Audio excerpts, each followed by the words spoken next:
چند ایک باتیں میں اور بھی آپ کے سامنے عرض کروں گا۔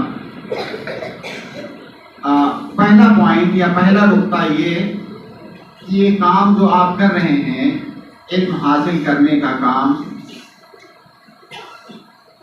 اگر مختصر انداز میں کہا جائے کہ علم حاصل کرنے کا مقصد کیا ہے، تو علم حاصل کرنے کا مقصد مختصر انداز میں ایک آدمی کو، ایک انسان کو ایک اچھا انسان بنانا ہے۔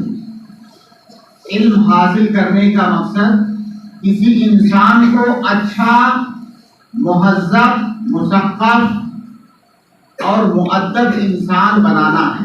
علم انسان کو انسان بناتا ہے۔ اگر یہ علم جو آپ حاصل کر رہے ہیں، اگر اس علم نے آپ کو بنایا نہیں، سنوارا نہیں، آپ کو مہذب نہیں بنایا، آپ کو ادب نہیں سکھایا، تو اس سے آپ کا کوئی فائدہ نہیں ہوا۔ علم کتابوں کو یاد کر لینے کا، رٹ لینے کا، اپنے حافظے میں محفوظ کر لینے کا، امتحان دے دینے کا، نمبرات حاصل کر لینے کا اور سرٹیفکیٹ لے لینے کا نام علم نہیں ہے۔ یہ بہت سارے بچوں کو بھی، بہت سارے بڑوں کو بھی یہ غلط فہمی ہوتی ہے کہ علم کا مطلب ہے ہم نے کتابیں پڑھ لیا، اسے محفوظ کر لیا اپنے ذہن میں، سرٹیفکیٹ مل گیا، ہم عالم ہو گئے۔ نہیں، یہ مقصد ہے ہی نہیں۔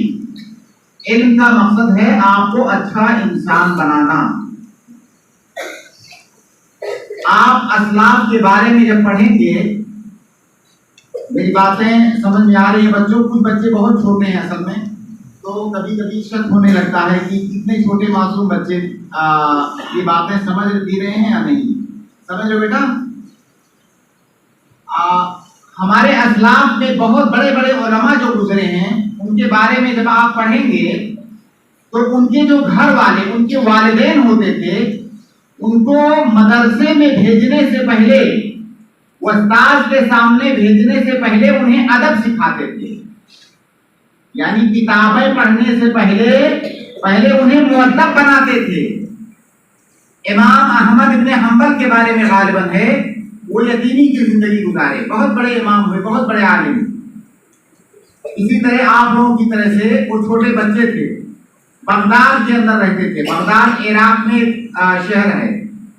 ان کی والدہ رات کے اندھیرے میں فجر کے وقت، ان کی والدہ فجر کے وقت ان کو بغداد کی سخت سردی میں وضو بنوا کر کے، چھوٹا بچہ ہے، اکیلے مسجد جا بھی نہیں سکتا، وضو بنوا کر کے ان کو جو ہے وہ مسجد لے جا کر کے چھوڑ کے آتی تھی۔ وہاں پر بڑے بڑے علماء کے دروس بھی ہوتے تھے۔ لوگوں نے ان سے پوچھا کہ آپ اس چھوٹے بچے کو اتنے بڑے بڑے علماء کے دروس میں کیوں لاتی ہیں، کیا سیکھے گا، کچھ نہیں سمجھ پائے گا۔ تو انہوں نے کہا کہ ہمارا بچہ ان علماء کی صحبت میں رہے گا تو ادب سیکھے گا، بیٹھنے کا طریقہ سیکھے گا، علماء کی مجالس میں کیسے بیٹھا جاتا ہے یہ سیکھے گا۔ تو پڑھنے سے پہلے ادب سیکھنا ضروری ہے۔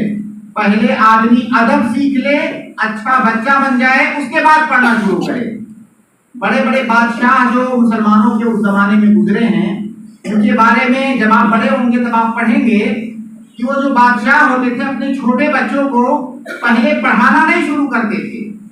ان کے لیے ٹیچر رکھتے تھے گھر میں، وہ آ کر کے ان کو کتاب نہیں پڑھاتا تھا، ان کو مؤدب کہا جاتا تھا۔ ان ٹیچروں کو جو ٹیوشن پڑھانے آتے تھے ان کے گھر میں، تو ان کو مؤدب کہا جاتا تھا، مطلب ادب سکھانے والا۔